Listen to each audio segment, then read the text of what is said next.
Let's get more details on this and insights on this with our first guest tonight. We have maritime security expert Ray Powell. Ray is the director of SeaLight at Stanford University's Gordon Knott Center for National Security Innovation and is normally based in California, but we have the privilege of having him in studio tonight. Thanks for being here, Ray. Good evening. Braving the traffic in Manila. Well, yeah, it actually took us longer to get here than I expected. Well, it was a very rainy day, It so was. you have to excuse that. You came from the Shangri-La Dialogue. I did, yes. Yeah, I was there last week. Okay, I wanted to start from a bird's eye view. There's lots to talk about with you. And that is that, first of all, SeaLight, for those who don't know, is part of, as I just said, is part of the Gordon Knott Center for National Security Innovation at Stanford University. Yep. And what you do is you do monitor maritime activity in this region. Yes. What has the data told you about China's strategy and actions of late in the disputed waters, particularly Second Thomas Shoal, where a lot of the run-ins have happened? Yeah. What is it telling you? It tells me that, first of all, it's escalating. And second, it is moving closer to the Philippines. So escalating what we see around Scarborough Shoal now, what we see around Ayungin Shoal, what we see, and now, as I say, it's moving eastward, it's moving closer to Sabina Shoal. So now there is much more Chinese activity at Sabina Shoal than before. So I think at this point, what we can say is that China still believes that its best course of action is to try to escalate the Philippines off of its stance. When you say more activity, are we also talking more presence here? Yes. Okay. Yeah. More boats, Yes. both Ships. from the More- PLA more- Navy, both from the Chinese Coast Guard, and as well as militia vessels. All of the above. All of the Yes. above. And when you say there's more activity, can you put into perspective, like how many exactly, how much of an increase, and when did you note? Because these are all satellite images, Yeah. and that's how you're monitoring these ships. And can you tell us at which point you started noticing that more and more ships were coming? So I would go all the way back to last summer. Sure. Because that's when I saw China begin to push a lot more, especially of the maritime militia, down into the Spratly Archipelago. And I think it was in response to much of what the Philippines was doing in terms of when it was resupplying and also trying to show the world what was happening during these resupplies. And so the 5th of August, during that particular resupply, that was the first time that the water cannon was used against a resupply mission. And that was after China had already pushed a lot of those ships down into the southern part of the West Philippine Sea. But then recently, I've seen the escalation, first of all, I'd say within the last month and a half or so, the escalation by Scarborough Shoal, and then even more recently by Sabina Shoal. On the regular, is there a number of, do you have a range Yeah. of number So of ships? it's always a little difficult to count because not all ships broadcast, the automatic information system broadcasts that they're supposed to, Yes. and then some are actually of a size that they don't have to, so they don't. So this makes it a little tough. At any given time, I would say up at Scarborough Shoal, we're probably upwards of, say, 10 to a dozen ships patrolling between, and right now it's even elevated more because we just started a major rotation. So usually what happens is additional ships come in, they overlap for a few days, and then some go home. And so I think we're right in the middle of one of those. Sabina Shoal is an interesting case because traditionally China has posted numbers of what we call rafted vessels. So they tie themselves together, and these vessels are they're fishing boats, but they never fish. They receive subsidies from the government of China to just stay in the Spratly Archipelago. They're called fuel subsidies, but if you don't go anywhere, you don't use fuel. Can you also monitor that, the activities? You need satellites for that, satellite imagery. So yes, but you have to sort of get them at the right time, and you have to get the right Daytime, kind of course. conditions. But again, this does not include the ones that are dark. So the ones that are dark you can get overhead. So in other words, the picture doesn't lie. But if they're dark, you can't get them moving around broadcasting the AIS. You can't system. track Around the their Ayungin. path. Around the Ayungin, how many? That varies. So I think the last that I saw, there were maybe half a dozen that were on AIS. But Chinese Maritime Militia or Coast Guard? Or Navy? both. Mostly I see the militia. Many of the Coast Guard run dark. But a couple of days ago, that surged to, I would say, more like 15 to 18 of the militia, because China believed that the Philippines was about to try a resupply mission. They were trying to stop it. They seem to have believed that incorrectly. So now some of those have gone back How again. do you know this part? How do you know that that's what they're thinking? Because so they have mouthpieces on the internet that speculate. And so for one of these, it's called the South China Sea Probing Initiative. It's a think tank out of China. And they will put out messages, and they actually did put out a message saying, it seems that the Philippines is preparing to make a resupply mission. Okay. But I saw no Philippine Coast Guard ships moving. I saw nothing moving. And so nothing ever occurred that they seemed to be prepared for. So it seems that they were wrong. So they had some information, but not enough information. When did you start tracking all of these movements? In what year? It was late 2022 that I started. It was early 2023 when I started making some of my findings public. And interestingly, it was right about the same time that the Philippine government decided to begin publicizing what was happening. So, AKA the transparency initiative of Yes. the government, Yes. posting videos, taking journalists Yes. on board, etc., Yes. including Gretchen, of course. But let me just bring it a little bit towards Sabina Shoal. As we know, there have been all these activities out there, and the last one, the Coast Guard noticed crushed corals Yes. over at the Sabina Shoal. Have you noted any sort of increased movement around that shoal that could kind of give credence to what the PCG and marine biologists suspect that it could have been dumped? Because right now they're not sure. It could have been global warming and a host of other natural things. right. So, no. The short answer is no. But that's not surprising. In other words, that doesn't really tell you very much, because if a vessel was going there to dump dried coral in that place, it would not broadcast it would be dark, right? So, and it would probably also know that there were certain times of day when you wouldn't necessarily want to be out in the open so that a satellite can take your picture. So it does. So I don't know that that means anything. It just means that we don't have anything yet. Okay. Just to put that into context as well, Sabina or Escalation Shoal is just 75 nautical miles Yes. off the coast of Palawan. Yes. Right? And This so is why they're quite worried about that area. It is the closest major feature to Palawan. Right, right. What sort of activity are you tracking there? Because all the attention has so far been on Second Thomas Right. and Scarborough. Yeah. So, in the middle of last month, BRP Teresa Magbanwa, one of the Philippines' two 97-meter Coast Guard vessels, the largest, the most modern the Philippines has, deployed out to Escalation Shoal Correct. and began to keep an eye on what China was doing there. They were concerned about this, Correct. this reports of the dumped coral and whether China was making sort of preliminary steps toward some kind of reclamation. And so it has been there ever since. And in fact, they just posted pictures of a change of command that happens that happened there, which indicates it's not planning to leave anytime soon. At that point, the Chinese presence expanded from just those rafted vessels that sit there and don't do very much to the active maritime militia, usually two at a time, and at least one China Coast Guard vessel. And those vessels have harassed Teresa Magbanwa pretty regularly, oftentimes going as close as 50 meters passes by it in different directions. So they're trying to send a message that they're not very happy that it's there. That's beginning of this year, It's actually since mid-April. since mid-April. Yep. Okay. Are these vessels mostly around the contested areas? Or what is the scope of what you're able to track? Is it the whole South China Sea? Are you also tracking other oceans? So I focus mostly on the South China Sea, in part because that's where my interest lies, in part because that's where my expertise lies. I do occasionally look at things happening up around Taiwan and in other places that I think that deserve my attention, but my expertise You is like the less. in easy those- regions, don't you?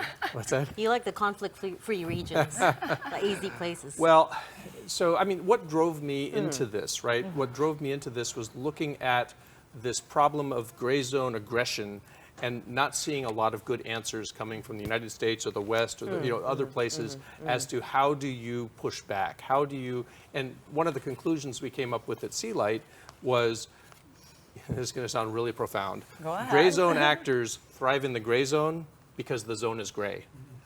If you can turn on the makes sense. lights, if you can turn on the lights, that changes the game. Which is SeaLight. SeaLight, that's exactly where it came from. Yep. So SeaLight was formed and inspired because of what China's been doing. Is that correct? Because of what China's been doing and the fact that they've been so successful when nobody talks about what they're doing. Right, so as long as things are quiet, they can keep taking. We often will refer to this as salami slicing. You take a little slice and another little slice and another little slice, and as long Before as you know it, it's gone. Right, exactly. We referred to your work several times already on the show. We actually use your data. But we have to bring up some questions that have been thrown at you. Please. And your interest in studying the South China Sea. One of which is you spent a 35-year career in the U.S. Air Force. I did. And there are speculations that SeaLight and Project Mushu is actually U.S. government funded, that it is related to the U.S. Naval Institute Maritime Counterinsurgency Project, and that your research, as they claim, attempts to incite public opinion and push for governments of countries in the South China Sea to become hard on them. I mean, okay, I can unpack that for you. Okay, so yes, I worked for the Air Force for 35 years. I draw a pension from the Air Force because I, retired from the Air Force. So I do get government money in that sense, but I would get it regardless of what if I was handing out shopping carts at Walmart, I would still get that money. My project actually is unfunded. We get a lot of help from organizations that do so. For example, we have an arrangement with a very interesting satellite imagery company called Sky-Fi, which gives us some free access to satellite imagery in places where they would like to sort of demonstrate that they can deliver very good satellite imagery at cost to people. So we get we have arrangements with different companies. We also have a relationship with Stanford through which we can get some other satellite imagery. The Gordian Knot Center does or has in the past received money from the U.S. government. And they're correct when they talk about the Office of Naval Research. It's on the website, right? Unfortunately, the SeaLight has got none of that. It's not that I would not turn it down if they gave it to me. I mean, there's nothing wrong with using money to expand our operations. At present, however, we are almost entirely unfunded. I volunteer my time.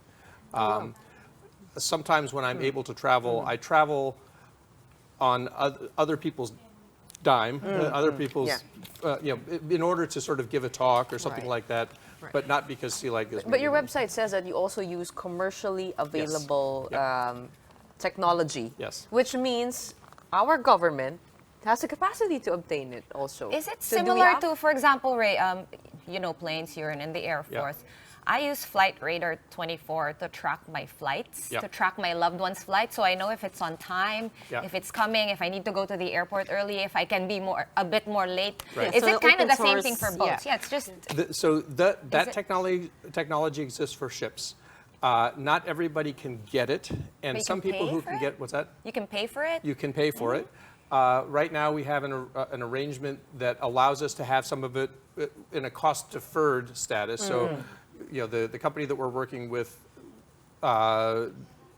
is asking if we can pay for it eventually, and we'll say maybe eventually we'll get some funding, and they've been very patient with us and very good. But would you know if the Philippine government has the capacity to track what you're tracking? The Philippine government, so many governments have access to those kinds of things. So the Philippine government, through an arrangement with, for example, this is not a secret, the Canadian government, since in the past year, has given something called dark vessel detection to the Philippine government. And Sea Vision comes from the United States and is a platform that can find a lot of these things. And it doesn't mean that I'm the only one that has it. The advantage that I have is that I don't work for the government, which is funny to say as a person who worked for a government for 35 years.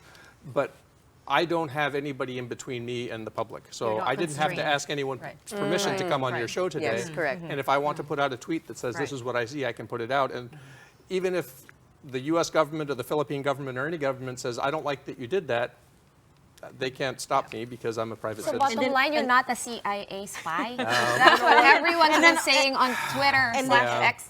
And then also, just to put it on the record, you are not being funded by the Philippine government. No. Okay. Not a cent. Nor the Coast Guard, nor any Nope. Philippine But military. you are assets. married to a Filipino. I am. I am. So in that sense, So yes, giving so away I secrets do take here. orders from a Filipina. So in that sense, you are kind of under. No. I wanted to come back to the transparency point because you wrote a paper about what you call the Philippines' assertive transparency Yes. campaign. Again, as Sean was pointing out, that has to do with filming and documenting everything that happens at sea, all the encounters, taking journalists on the missions, and so on and so forth. Basically, shining the spotlight Right. on what's happening out there and on China's aggressiveness. Yes. I have to ask, is it really working? Or is it Okay. only serving to Yeah. anger Beijing even more? Good question. And inflame tensions even more? Yeah, in fact, that's why we wrote the paper. And so the reason was because certainly the Philippines is taking on risk by shining the light, right? So the question is, what does the Philippines get in return? So what we propose is that the Philippines sets 3 conditions for future success. And it doesn't mean that the Philippines will ultimately succeed in any particular way, but it's certainly these 3 things are happening. One is it is increasing the Philippines' national resilience, which means, for example, there are increased budgets for maritime security. There is increased public awareness. We now see investigations going on in the Senate of various activities that may not have got attention before. There is this entire civilian convoy that goes out is evidence of this national resilience, because you have to have that in a democracy if you're going to have any way to push back. Second is international support. Undeniable at this point. I mean, I just came from Shangri-La. The keynote speaker at the largest, most important national security conference in the entire Asia Pacific, maybe the world, was Ferdinand Marcos. That doesn't happen in a vacuum. They didn't just look out and say it's the Philippines' turn. They chose him because the Philippines has made such a difference. We've seen pledges of support in radars and ships from Japan. We've seen dark vessel detection from Canada. We've seen Australia, the UK, exactly, France. all of those things. The trilateral summit that happened in the United States and came back with the Luzon Economic Corridor. All of these things didn't happen just because one day everybody woke up and says, Philippines are nice people, we should give them things. Right. People say, this is in our security interests to support the Philippines at this point. So all of this is to say that it's not just taking on risk. Now, the third thing, of course, is it's increasing the reputational cost on China. So far, China has seemed pretty willing to put up with that and has, as we said, has escalated in many ways. So the jury is still out on the final result of all this. What we were simply trying to do in putting out our paper is saying it's not just about taking on risk. It's not just about feeling good about yourself that you're finally pushing back. It's about actually getting some benefits in return. But surely the only benchmark of success that matters is that we avoid war, right? That's not the I only. mean, you talked about coming Yep. from the Shangri-La dialogue. Yep. You heard what the Chinese Defense Minister, Admiral Dong Jun, Sure. there was saying. He was all fired up, right? Well, And, and the reason I'm sort of, it's not only about avoiding war. And if you cast things only in terms of peace or war, then you sort of play right into their hands because they're trying to intimidate you by convincing you that the only outcome of this is war, when actually there are a myriad outcomes. Okay, really, really quickly, I Sure. just really wanted to ask you here, while you were here in the Philippines, in our studio, as we know, I think it's pretty much fact that Vietnam has actually occupied more features than China in the disputed waters, in the disputed territories. What have you noticed about the movements of Vietnamese vehicles, or vessels rather, vis-a-vis the Chinese ones? Are they similar to what's happening between the Philippine-claimed areas? So no, China has not. So, and this goes back many, many years. So the Philippines has a geographical disadvantage in some ways because so many of these features that are close to the surface of the water are in the Philippines EEZ. So while there are a lot of things that happen in and around Vietnam and Malaysia and others, the majority of the conflict or the confrontation happens in the Philippines EEZ. You have this huge fishing ground at Scarborough Shoal. You have this The gas Mischief deposit reef. supposedly. Mischief Reef with a major military base in the Philippines EEZ. Vietnam doesn't have that. Malaysia doesn't have that. So it's a different kind of problem. So even though Vietnam and Malaysia and Indonesia handle things differently, they don't have as acute a problem with China as the Philippines It's closer does. to us. Nobody else has a blockade of one of their military right. outposts, right? Nobody else has this major fishing ground that is no longer available to their fishermen. So it is a unique problem that the Philippines has. And if you have other Southeast Asian nations wagging their fingers at you saying, you're not as smart as we are because we're better at handling it. Say, okay, tell me what it's like when they start blockading one of your military outposts, and then come back and talk to me. What's happening in Taiwan, over in Taiwan? China is increasing pressure in a very similar way. They are using the pretext of different things that happen, like the death of 2 fishermen in February, or the inauguration of another president they don't want, as excuses to sort of gradually keep tightening and tightening. So it is a pressure intimidation campaign. How are the number of vessels around that area? I mean, they just held the largest military They drills did. They in just the waters yeah. of Taiwan. As far as specific numbers of vessels, I don't quite watch that as closely as I do the Philippines. So. Which one's the bigger flashpoint at this point, do you think?